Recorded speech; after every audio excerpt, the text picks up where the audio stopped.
Hello and welcome to IV Basics Part 2.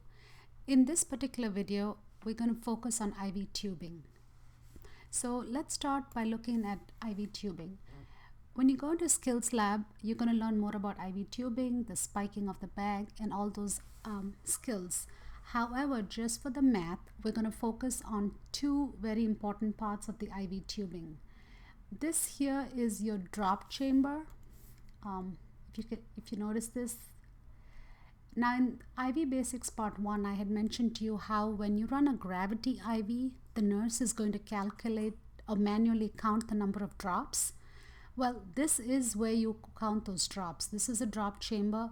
Every single IV tubing will have one, and as you can see, there's one drop in it. So you will count the drops here, and you will use the roller clamp down here to manipulate the IV so you have the right number of drops. Now, when you think about IV tubing, it almost seems like all IV tubing is built the same. However, that's not the case. Each IV tubing has a different setting for its drop chamber, if I may use the term. Because these drop chambers are different, the number of drops or the drop size for each of these is different as well. So, for instance, let me show you an example of what I'm talking about. So here's an image of two tubing wrappers. So now this one up here says 60. So if you notice here, it says 60, and then this one here says 10. So what this manufacturer is telling you is that this particular IV set is going to give you 60 drops, and those 60 drops will equal 1 ml. And if you look at that image down here, this is an enlarged picture of the drop chamber. Look how tiny those 60 drops are.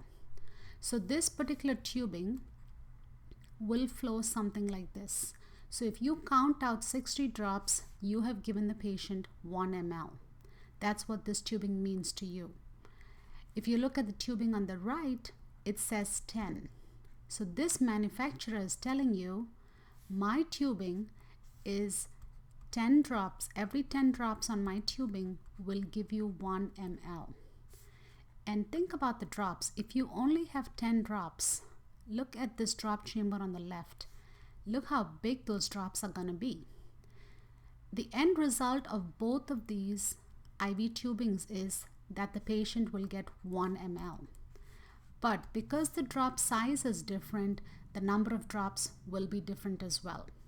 So this 60 GTT per ml, this 10 GTT per ml comes from the manufacturer, and this is what we call the drop factor. Why do we need to know this? Because if you remember in IV Basics 1, if your IV is running on gravity, your final answer would be drops per minute.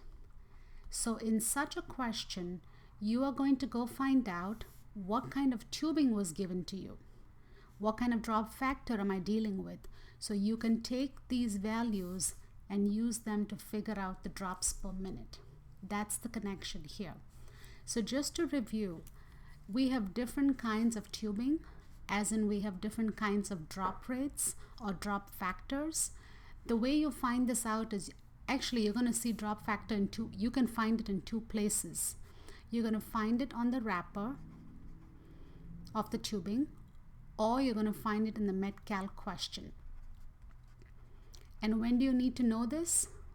When you are trying to find out the answer for an IV that's running on gravity, when your final answer is GTT per minute, that's when you need to ask, what's the drop factor?